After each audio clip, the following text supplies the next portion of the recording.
Realist on the spot because I'm freest on the net. I ain't even caught while I'll be banking up on the strip. I didn't bank off a miss because I got it. Because I've already done at least 10 times before you even could figure why I'll be right up here looking at my fingers. I don't have them crossed because I ain't superstitious. Acting like you gonna take something that you don't want and then act for a resale. What has a lot of adjuvant and recombinant together at the same time as cartridges. And these are popping up everywhere, and this is to me super like crazy. You know what I really love growing up is sandcastles. Boy, would there be some great ones. Hey, you know what would be pretty interesting? What if there was a sandcastle inside of an hourglass? Wouldn't that be something? And then what if an hourglass had the sandcastle with ants in it? Wow, that would be pretty interesting. It would be like an ant farm inside of an aquarium, but the aquarium would be the hourglass. Well, how would a sandcastle form inside of an hourglass if it was tipped over? That almost seems like it would be impossible. The right energy in it. And why this is not impossible is that I went to a science museum when I was growing up, and I actually saw that they had this metal handle, and this metal handle had electricity going through it. And with this electricity going through the metal handle, what it was able to do is be a semiconductor, which we were talking about earlier. The semiconductor actually exerts electricity. And so what they were doing at the Science Museum, they ran electricity through this metal handle, and then they added in a whole bunch of shavings of a type of metal. I forget which one, but it was super conductive. It was kind of like these little things. And that handle actually accumulated all of the shavings about it. And this was ostensibly a magnet forming the shape from all the shavings. And it was in a symmetry, kind of like the magnetic spheres when they're going around a magnet. And this was so pretty because I never had seen shavings align itself sticking to a metal object before. I think that, well, if it was an hourglass that had the same conductivity in it, and that hourglass actually had it mapped out so specifically where it induced the magnetosphere fields and different ordinances, you know, in vector placements within the hourglass, so much so, it was so calculated, perhaps each of the shavings even were cut specifically. Sort of like these have little tiny indentations in it. Anywho, when the hourglass would be tipped, that each grain that would be falling down would be in placement of the mapping of the magnetic field lines in order to resemble the buildup of a sandcastle, but in this example it would be made out of metal shavings, and it would grain by grain make a castle. Now, in order to have ants be in the mix, how would that even occur? They would have to fall through with the metal shavings at the top if that was its result. Like, wow, that's a great idea, dude. But how do you think that's going to occur?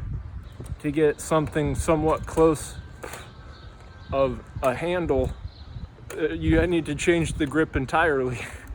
You need to change time. This is the time of the stars, where if we're in a different era, the stars might have been burned out, or they might have not even been born fully yet. So now we got placed in a habitable zone right next to a great star that was always not too far, not too close, in order for it to be a habitable zone.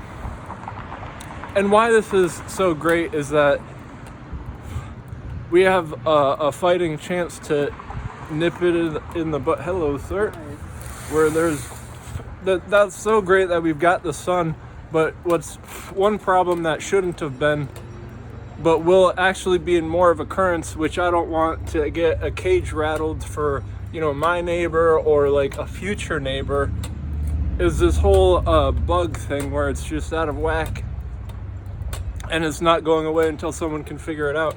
So that, if there's anything rattling the cage in the habitable zone, I wouldn't want it to be an alien or a ghost. That would be like the biggest spit in the face to the George Washington that's what took everyone out. And so that's in conclusion. I would not want that to happen. And why not give it a shot in the habitable zone at the time of the stars, where we've got a chance at actually maybe it's not even killing the bug, maybe make the bug work in a way that helps renegade and aggravate. Like people put leeches on their skin in India, like acupuncture, and it actually like kicks out toxins, and they put leeches on their eye. Steve-O did that once.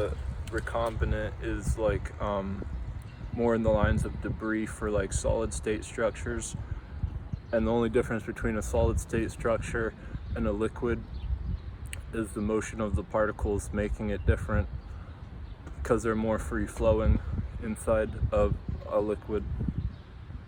And other than that, they can share the same exact attributes. So I'm speaking on like my body and how it's always like a film of oil about it, especially when you wake up in the morning, because your ears are leaking, your eyes are leaking, and your mucus is leaking. So in the shower, I always have my mucus builds up in the morning, my eyes always start leaking, and my ears are always leaking if I wear earbuds. And it's just the same as the liquid, how it has its embodiment of the top to the bottom being more cool if it's thicker, and all what the thickness is in comparative to my solid state structure body and the liquid is guts. I have a whole bunch of guts in my innards that are determinate of the thickness, just as the liquid, this has a bit of oil in it, and that's why it's able to retain the heat.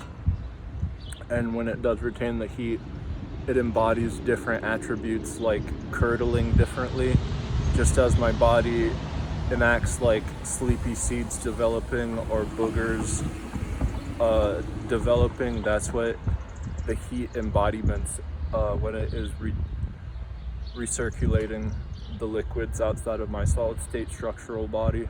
This might be as hard as to understand, but it's actually the thing that matters most.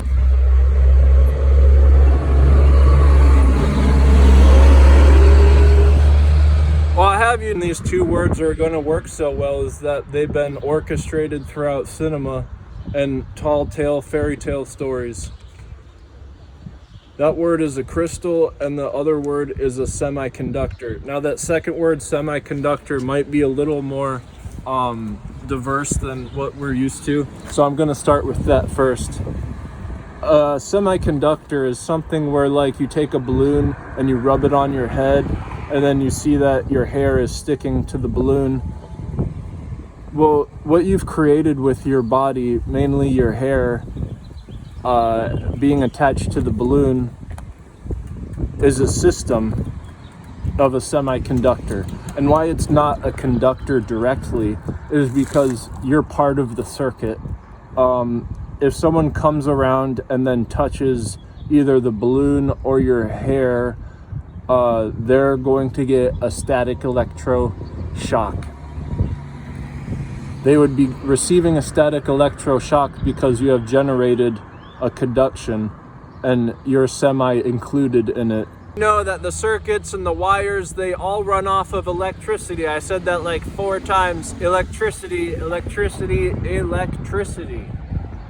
And in the circuit, the electricity, do you want to know what electricity actually is? Electricity is the motion of electrons. Electrons are particles of electric.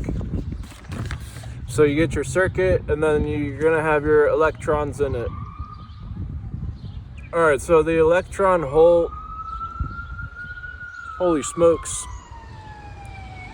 I'm going to step further and say that, wow, there's a lot happening. An electron hole. So if you have electricity and you have an electron hole, the electric is going to go through the hole.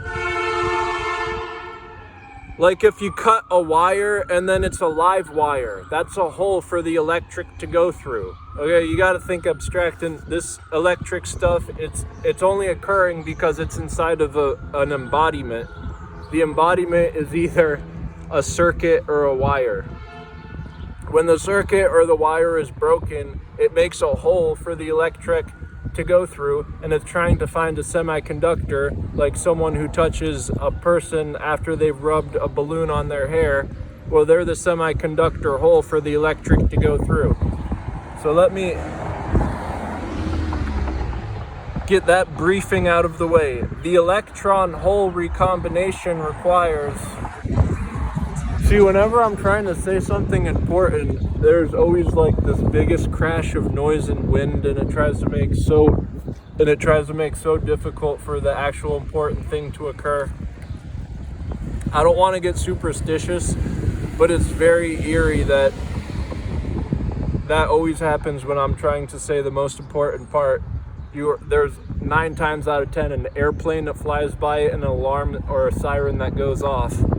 And it's very eerie. So I said all that in order to read you the definition of the crystal and the semiconductor in exchange of what it actually is in the performance of an actual fact inside of a thing that's well known called electron hole recombination. Now, if I may, the electron hole recombination requires an excited semiconductor in which both electrons and holes occupy the same volume of the crystal. And where I was saying that the crystal is so much related to like a closed circuit, because crystals seem to have like a lot of energy because they've been put under a lot of stress and they've been able to hold. And so when you've got yourself your crystal, that energy, it's held very much like the circuit would be. And what they're saying here is, when you've got yourself your crystal, which you can imagine anything can be a crystal if it has a great enough symmetry, like people holding hands and doing yoga, that's a crystal, that's a gem.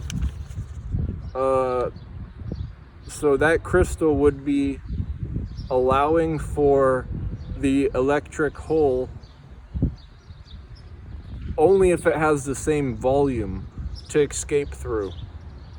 So the semiconductor, if it has just enough energy, if you rub that balloon on your head and get just enough energy, and then you find yourself a crystal, something with a good symmetry near you, the electrons will jump from the semiconductor onto the crystal. And that's just a loophole that they like to find in electrons' world. So if you have these sirens in the helicopter chopping and blaring, that's a semiconductor onto each other. If I'm sitting here and I'm making myself into a crystal, like crossing my fingers at just the right time, all that electric current that they're picking up could jump onto me instantaneously. Mainly as a circuit, not a surrogate. A surrogate sounds like circuit, and it has very much to do with it, especially if you're an embodiment of a circuit. That is probably why some people have named the name surrogate to a test tube baby.